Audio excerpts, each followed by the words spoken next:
et qui emmène les enfants à l'école. Je trouve ça rassurant que Rachel soit là parce que ça, voilà, on se dit que voilà, les petits peuvent traverser tranquillement. Voilà, donc on sait quand même qu'il y a une petite sécurité, même au niveau du stationnement. On sait quand même que voilà, elle fait attention à ce que les gens ne soient pas garés n'importe comment, surtout dans le village. Des fois on sort et hop, on a une voiture devant chez nous, c'est un petit peu embêtant. Donc par rapport à ça, je trouve que c'est quand même très intéressant. Voilà. Elle est utile au village.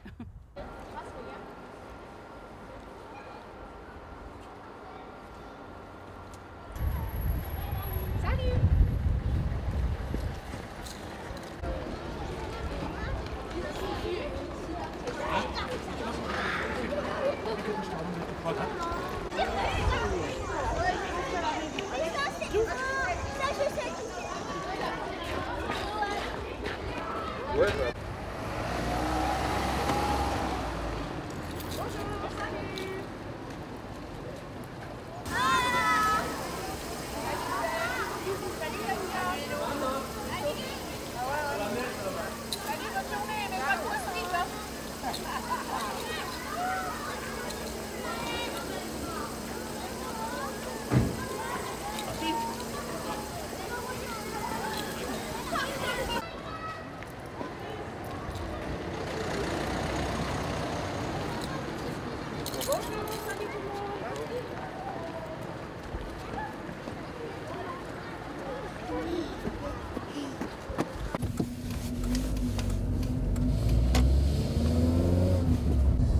On va faire un OTV, une opération tranquillité vacances aussi ce matin. Avec des températures entre 2 et 4 degrés en dessous des moyennes de saison. On a jusqu'à +6 ressentis à l'arrivée du froid est un peu la cerise sur un gâteau déjà très amer, d'autant plus qu'avec les îles du milieu de nuit, et bien la limite du neige est au milieu de matinée. A noter par ailleurs qu'en Ardèche, les transports publics sont suspendus tout à l'heure. Merci pour ce point. Alors l'opération tranquillité vacances, c'est une opération qu'on fait tout au long de l'année. Ça peut être plutôt en juillet, août, parce que les gens partent plus en vacances. Donc là, je vais faire le tour de la maison, regarder si tout est correct, s'il n'y a pas de soucis, s'il n'y a pas de vitres brisées, etc. Et donc, les personnes font une demande par écrit, un papier où ils me signent comme quoi j'ai le droit de rentrer dans leur propriété privée. Et bien sûr, les gens qui ont les clés, s'il y a un problème, et leur numéro de téléphone pour pouvoir les joindre en cas de souci notoire. Ce que pour l'instant, qui n'est jamais arrivé, donc j'espère que ça reste dans la même acabit. Tu vois, en fait, tu fais le tour, tu regardes un petit peu si tout va bien, voir s'il n'y a pas de problème. Donc tout est resté comme je l'ai laissé, donc il n'y a pas de souci. Voilà, opération terminée.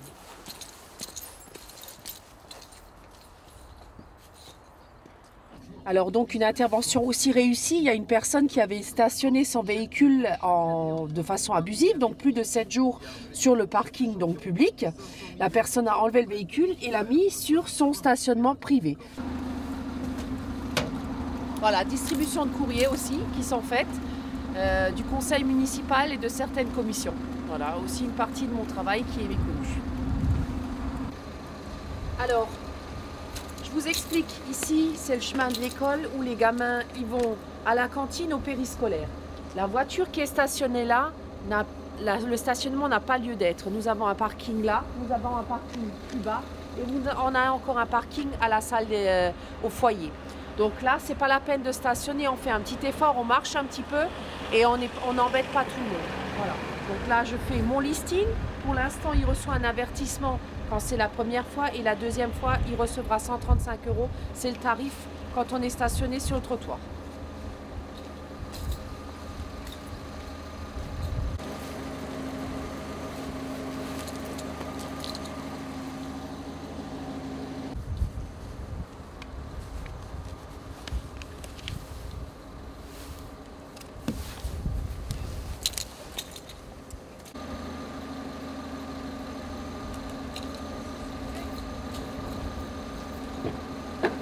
Je voulais vous parler des caninettes. Donc ce petit appareil sert à prendre donc les sachets et à mettre les crottes de chien dans les sachets et dans la poubelle. Dans le territoire de Grosby, nous avons en ce moment beaucoup de problèmes avec des propriétaires qui ne le font pas ce qu'il faut par rapport aux chiens, ne ramassent pas les crottes, que ce soit ici au jeu Espace et Loisirs, que ce soit rue du Stade et que ce soit aussi entre la rue de la Chapelle et la rue de Sarrebruck. Le petit chemin, c'est crotté, c'est quelque chose de terrible. Les riverains sont excédés, ne voient pas pourquoi eux, ils devraient avoir les ennuis en marchant en plus dans une déjection, ce qui est toujours très sympathique quand on sort de chez soi et que c'est sur le tapis. Donc merci de votre compréhension, propriétaire de chiens, de faire ce qu'il faut pour que personne ne soit embêté. Alors, chers parents, donc, comme la sécurité de vos enfants est très importante, n'oubliez pas de laisser tout ce qui est des garages déjà libres pour que quand il y a quelque chose, quand les parents viennent du parking, puissent se mettre en sécurité avec les enfants de ce côté-là. En ce moment, ça se passe bien, il n'y a pas de souci. Ensuite, là, le stationnement est autorisé. Par contre, où on se trouve là, la circulation pendant les horaires d'école est interdite. Sachez-le, je suis régulièrement ici. Là, je viens de contrôler une personne qui était ramener son enfant à l'école Blanche-Neige. On peut marcher, on a exprès fait cette zone pour protéger les enfants. Pensez à vos enfants. C'est bien ma chérie, t'es sur le trottoir. Bonjour, salut. Ça va? Mettez-vous en face, attendez. Là, vous avez l'horaire d'arrivée. Hein? Ouais. Devant au panneau, vous avez marqué, vous avez le droit à 2 heures de stationnement. Il faut toujours regarder les panneaux. Parce que si vous, par exemple, maintenant Sarreguemines, ça va être différent. Ou d'autres villes, ça peut être différent. Moi, j'ai travaillé à Forbach, ils avaient mis le stationnement à 1 heure seulement. Donc, il faut bien regarder l'arrêté en dessous. Donc, vous mettez ici, voilà l'heure d'arrivée. Voilà.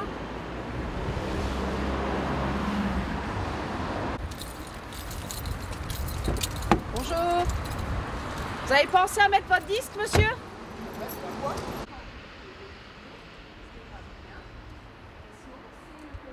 Donc c'est un disque européen, vous pouvez l'acheter en mairie, c'est 1 € prix coûtant, on ne gagne rien là-dessus. Et vous voyez derrière, comme le monsieur a, c'est un disque comme ça, et à l'arrière il y a marqué 2 heures. Et bien prendre en compte l'arrêté municipal. Ce que je dis aussi aux gens, c'est que le PV est à 35 €. Avant c'était 17, maintenant c'est 35 €. C'est beaucoup d'argent, donc pensez-y. Bonne journée. Bonjour monsieur, disque de stationnement, Parkscheibe, Kaufmann. Ah, die Mark. Wo? Das soll mit älter werden, da vergisst man immer alles. Aber 35 € jetzt in Frankreich, hein? Wenn er eine Parkscheibe hat. Donc la personne a son disque, donc impeccable. Nous, on accepte encore même l'ancien disque de stationnement. L'arrêté municipal date de 2005 quand même, à savoir pour le disque de stationnement. On autorise encore les vieux disques de stationnement zone bleue comme vous voyez. Ça, c'est pas le réglementaire, mais il est toléré à Grosby. Voilà. Ça pique quand même un petit peu, hein. Alors, je voulais vous parler aussi de la nouveauté qui est sur Grosby. Donc, la caméra piéton. Voilà. Elle se présente sous cette forme dans ce petit coffret.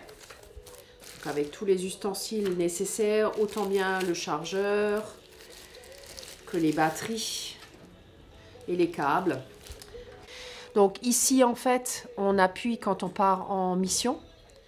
Donc, ça, c'est en veille, on va dire comme ça. Et quand je veux maintenant faire un film et enregistrer un film, j'appuie sur ce bouton-là et je dis à ce moment-là, vous êtes filmé et enregistré. Donc si maintenant, aujourd'hui, je prends ma caméra, j'ai filmé quelque chose, je la branche à l'ordinateur, donc avec les câbles, hein, tac, tac, je branche tout ça. Et 6 mois après, les images sont détruites. Je n'ai pas le droit, je n'ai pas accès aux images. C'est monsieur le maire qui a le droit, avec les gendarmes et tout ce qui est justice, procureur, etc. S'il y a des affaires de justice à traiter, pour qu'ils aient les images. La caméra, à quoi elle sert? En fait, c'est un œil donc impartial qui va servir pendant, donc, que ce soit Maintenant, les manifestations, que ce soit un différend ou quelque autre mission, donc à montrer que je suis un professionnel ou j'ai fait une erreur ou que la personne a été correcte ou incorrecte. Donc là, on ne pourra pas dire « Ah, mais elle a dit que… » Non, non, ça s'est passé comme ça. Les images, elles parlent d'elles-mêmes. Les images ne peuvent pas mentir et on n'a pas une autre interprétation des faits ou des choses par les images. Donc c'est une protection du contrevenant comme pour l'agent. Un PV électronique, voilà, c'est ce qu'on est aussi doté en mairie de Groesbeek. La police municipale donc ne fait plus de PV papier comme vous aviez l'habitude. C'est un PV donc qui va partir directement à Rennes. Tout est enregistré électroniquement, hein, donc il n'y a plus besoin de faire quoi que ce soit. Vous voyez, j'ouvre le boîtier, je vais mettre le code et après le long de la rue, etc. viendra. Et donc tout est par stylet, c'est tactile. Et les PV partent directement, donc il y a beaucoup moins de paperasse par rapport à ça. Et j'ai aussi l'appareil photo, vous voyez. Donc à chaque fois que je fais un PV, il y a la photo qui est prise. Donc ça montre bien que la voiture était en infraction et qu'il n'y a pas eu d'abus. Donc par rapport à ça, je prends 2 ou 3 photos, tout dépend de la circonstance et de la situation. Voilà. Comme ça, vous voyez un petit peu ce que c'est un PV électronique. Alors, le travail administratif en police municipale est conséquent, comme vous le voyez avec tous ces, ces classeurs. Donc, autant bien que ce soit déchets, que ce soit la vente au déballage, les arrêtés avec la braderie, etc. Les permis de stationnement de la voirie, permis du cirque, les débits de boissons, les autorisations diverses, les arrêtés permanents.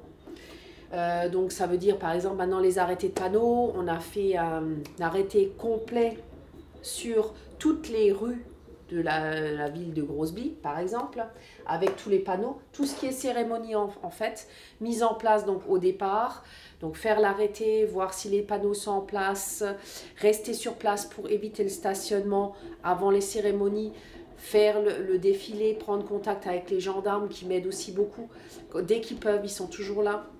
Ensuite, faire le défilé avec les gendarmes. Le chien dangereux, donc tout ce qui est législation et aussi tout ce qui est permis de détention de chiens. On a les problèmes de voisinage, on s'en occupe normalement pas. C'est normalement le conciliateur, c'est du privé à privé. Par contre, en première instance, on va dire ça comme ça, on essaye de concilier au maximum les gens pour qu'on n'arrive pas à des extrémités où on n'arrive plus rien à gérer. Donc on essaye toujours en premier lieu de parler aux personnes et de voir si on ne trouve pas une solution où les deux parties peuvent être d'accord avec cette solution. Certains objets trouvés, on a la fourrière animale. Il y a 2 jours de ça, j'ai attrapé un chien, coursé un chien, attrapé un chien. Le temps que la fourrière animale de la casque arrive, donc la personne qui s'occupe de l'attraper, moi je l'avais donc récupéré et mis dans le sas de la mairie. La personne est venue et l'a pris et l'a ramené à la SPA. Donc voilà, donc quand il y a un chien qui divague, j'interviens aussi. Sauf que le problème qu'il y a, c'est que quand il y a la divagation, il faut que je tourne et je suis le chien pendant des heures. Des fois, ça m'est arrivé une bonne heure. Le temps que la personne elle arrive, si elle est encore sur une intervention, il essaye de faire le plus rapidement possible. Mais bon, voilà, on fait comme on peut. Donc les véhicules en abusif de plus de 7 jours, les opérations tranquillité vacances, on en avait déjà parlé. Après, tout ce qui est formation, là je suis en pleine période de formation continue. Donc on se fait recycler entre guillemets par rapport au droit, par rapport à plein d'autres choses pour être un peu, c'est une matière vivante le droit, on ne peut pas toujours savoir tout ce qui est les nouveautés, etc. Donc c'est pour ça que c'est très important de se former et j'ai la chance que les élus me soutiennent dans la démarche de la formation qui est très importante pour être quelqu'un de compétent et rester dans le coup.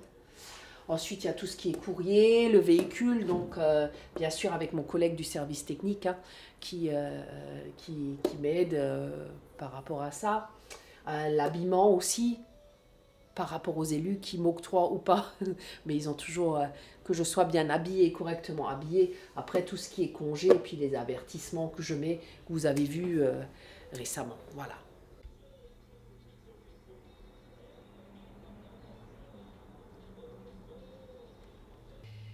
En fait, c'est ma plus grande fierté. C'est vraiment les enfants de Grosby. Donc, la première intervention que j'ai faite avec Monsieur Boré et avec les enfants donc, de Grosby, c'était le mardi 14 octobre 2008 pour la prévention routière, prévention école. Le programme a été renouvelé donc tous les ans depuis 2008. Et depuis que je suis en place, on essaye de faire des jeux, on essaye de faire toujours une autre activité audiovisuelle ou des dessins. Donc ça va de la maternelle jusque... Donc vous voyez, là j'ai eu tous les beaux dessins de la maternelle et je garde les dessins de tous mes loulous précieusement. Je suis très fière d'eux aussi. Et puis quand ils sont en sécurité et quand ils appliquent les règles du code de la route pour qu'il ne leur arrive rien, moi ça me fait plaisir. Et c'est vraiment important que les enfants prennent conscience du danger sur la route. Et c'est à cause de ça que j'aime faire cette intervention. C'est un moment de partage avec eux. Et j'espère et je souhaite et je pense que si un jour ils ont un problème en étant grands, ils auront toujours une oreille attentive. Enfin, j'aurai toujours une oreille attentive pour eux. Et s'ils ont besoin de moi, ben, je serai là. Donc voilà.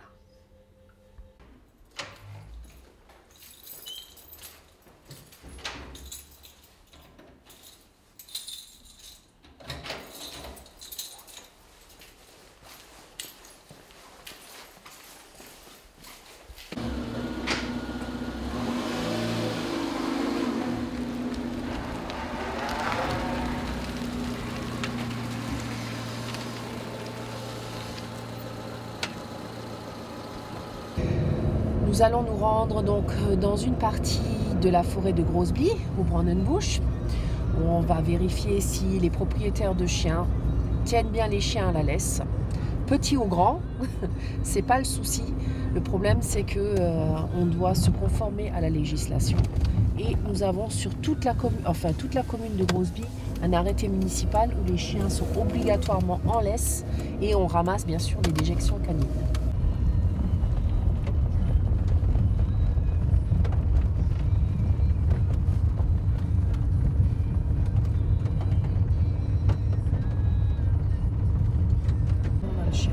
Donc c'est nickel.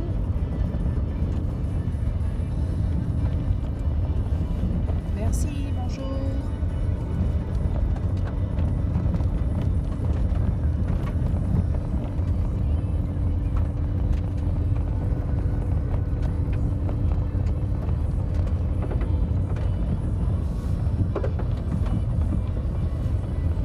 Merci, bonjour. Le plus que je peux, chaque fois que je peux, j'essaye de passer au Brandonbush pour qu'on me voie. Ça rassure aussi des personnes. Et pour la petite anecdote, j'ai une mamie qui s'est sentie mal à un moment donné. Et à ce moment-là, je suis passée et j'ai pu lui prêter assistance, quoi, hein. Et donc c'est vrai de passer de temps en temps, même si c'est que pour regarder pour les chiens dangereux, pour les dépôts d'ordures des fois qui arrivent, ou les gens qui travaillent en forêt, qui doivent respecter les horaires, etc. C'est quand même important que les gens me voient aussi en forêt et que on passe, qu'on s'occupe aussi d'eux. Voilà.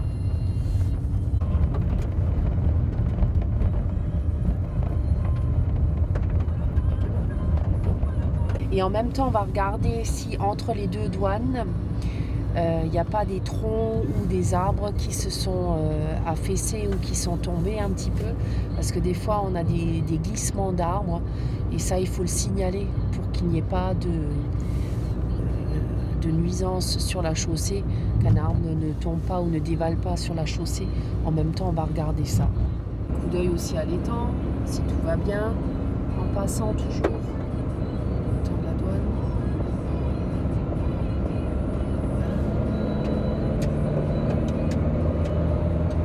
Il y a des dépôts d'ordures, des dépôts sauvages qui sont régulièrement posés entre les deux douanes.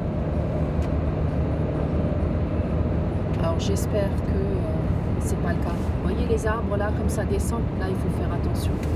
Il faut signaler. Là. Tu sais pas ce que demain te réserve. Après il y a des choses fixes en paperasserie qu'il faut faire, ça c'est obligatoire. Mais c'est un boulot qui est très très varié. On peut passer d'un problème de voisinage à la patrouille, après un dépôt d'ordures, on peut après renseigner les gens, on peut faire plein de choses et c'est très très intéressant. C'est un métier qui peut vous apporter beaucoup de satisfaction personnelle, en fait, du moins pour moi, ouais. Nous sommes ici sur une rue en Allemagne, une chaussée en Allemagne, et là en haut, vous avez donc la forêt de Groesby. Tout ça, ça appartient à Groesby. Voilà. Donc c'est pour ça que je viens, je passe, pour regarder aussi ce qui se passe un petit peu dans nos forêts.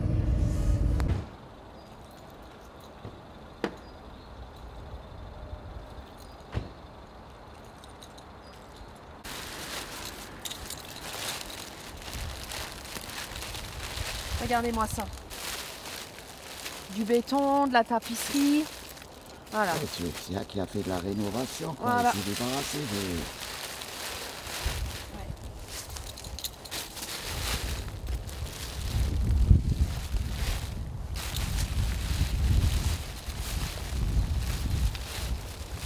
Les gens font de la rénovation, n'ont pas envie de s'embêter pour aller à la déchetterie et ils balancent tout en forêt. Donc ils s'en fichent des animaux, des passants, de la pollution. Et qui c'est qui doit éliminer les déchets maintenant? Maintenant on va téléphoner donc là au service technique. Là j'ai pas pu trouver des indices pour savoir à qui appartenait le dépôt d'ordures. Donc ça sert à ce niveau-là, si maintenant j'aurais eu des éléments pour déposer plainte à la gendarmerie, mais là on n'en a pas. Donc ça va être le service technique malheureusement qui sera obligé de les enlever pour qu'il n'y ait pas une accumulation encore pire que ça, parce que là il y a 5 sacs et si on le laisse, on en aura 10, 20, 30 et après ça continuera, ça sera vraiment terrible. Alors la relation entre un élu, le maire en l'occurrence, et la police municipale, en Groesby-Hildersdorf il s'agit d'une policière, Rachel Russ, cette relation doit être basée entièrement sur la confiance, dans la mesure où il y a une seule policière, donc il faudrait mieux qu'entre la politique de la commune et la policière, le courant soit en continu et non pas alternatif. Qu'est-ce que ça signifie? Ça signifie que c'est le maire, au travers du maire, la municipalité, qui fixe un certain nombre de tâches prioritaires à la policière municipale. Alors ces tâches qui lui incombent sont multiples. Alors il y a bien sûr l'aspect sécuritaire qui prime. Alors l'aspect sécuritaire, c'est aussi bien le stationnement sauvage.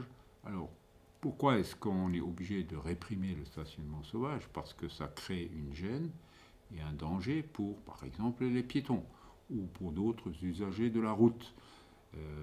Les gens, en général, le comprennent, certains sont un petit peu récalcitrants. Deuxième tâche de la policière, c'est de faire respecter les passages piétons. Par exemple, à l'entrée, à la sortie des écoles, elle doit être là pour canaliser, au niveau des écoles primaires, j'entends, pour canaliser les véhicules, pour qu'ils respectent les interdictions de circuler à certains endroits aux heures d'entrée et de sortie de l'école. On ne le fait pas pour embêter les parents ou les grands-parents qui amènent les enfants dans les écoles, mais on le fait pour la sécurité même des enfants. Vous savez bien qu'un enfant, c'est impulsif. Donc de temps à autre, ils ont des réactions inattendues. Ils peuvent traverser d'un coup la voie. Et si un véhicule à ce moment-là s'engage dans cette voie, il risque d'y avoir un accident. Bon. Ensuite, elle intervient dans beaucoup d'autres domaines.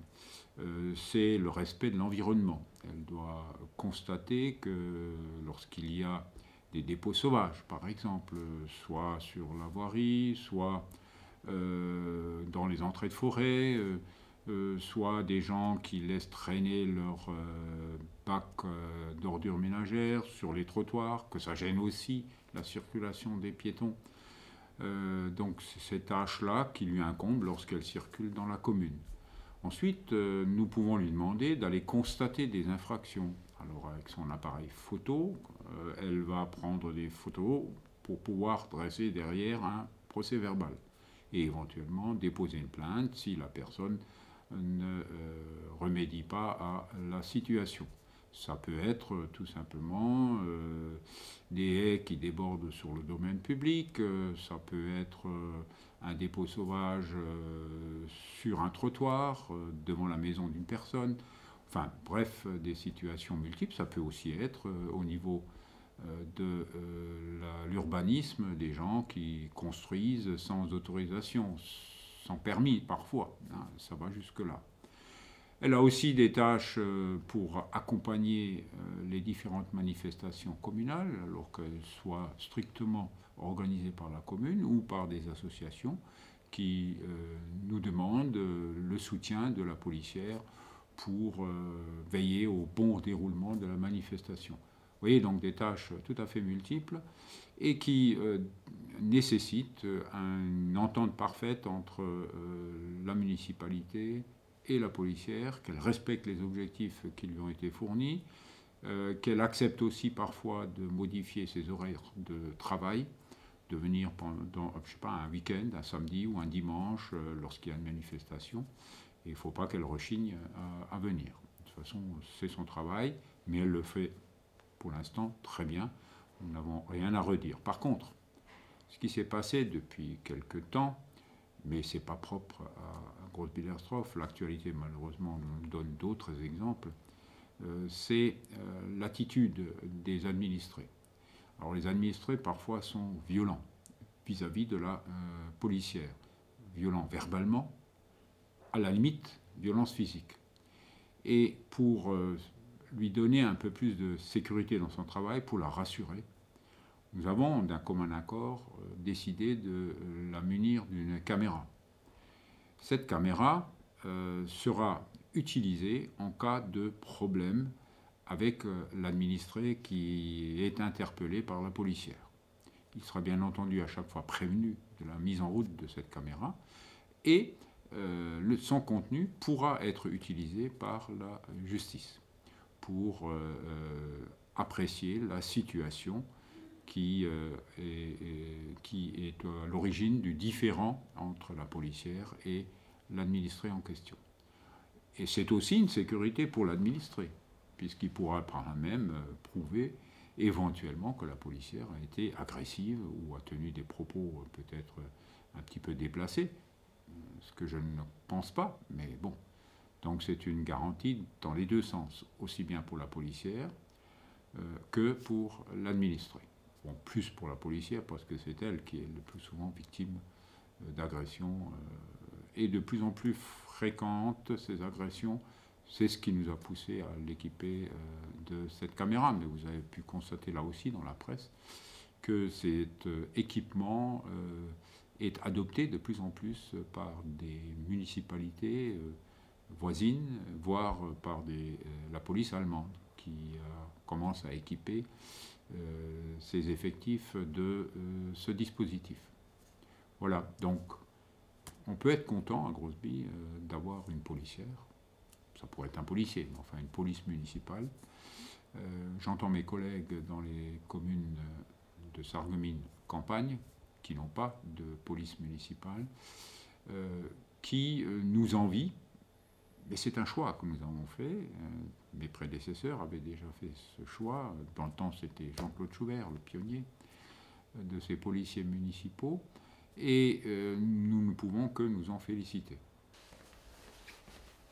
Voilà. Merci.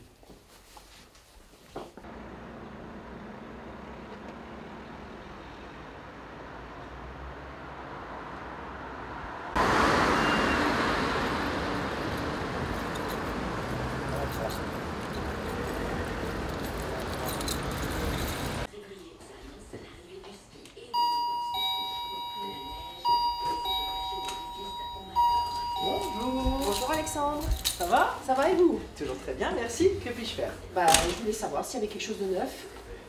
Pour le moment, Rien tout de se passe spécial, tout se passe pas normalement, bien. on n'a pas de soucis. Grâce à la sonnette, on est dans une tranquillité absolue. Donc, Voilà, tout donc ça est- c'est une bonne chose.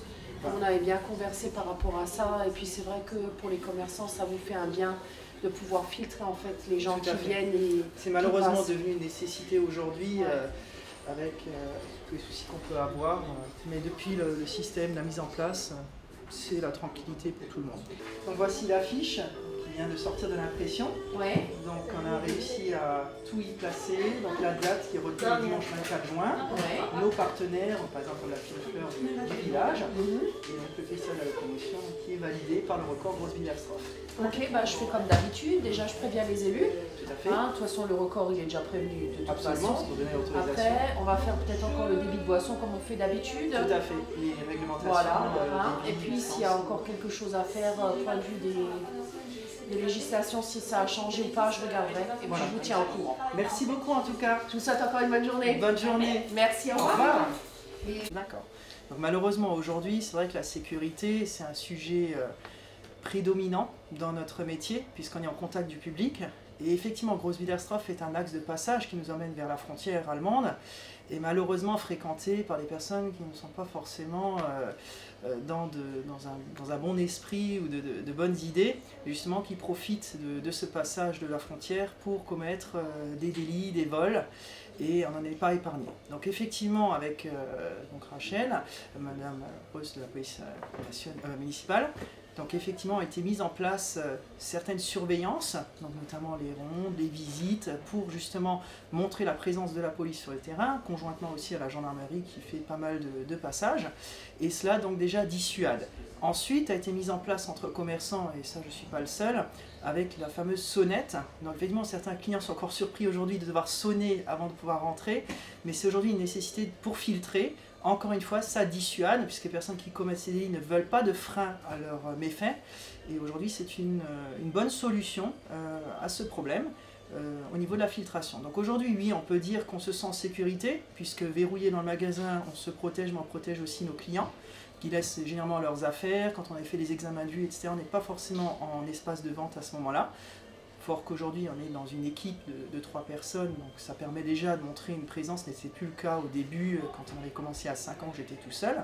Mais oui, la sécurité, on est bien protégé, et la police fait très bien son travail sur Grosse-Villers-Troph.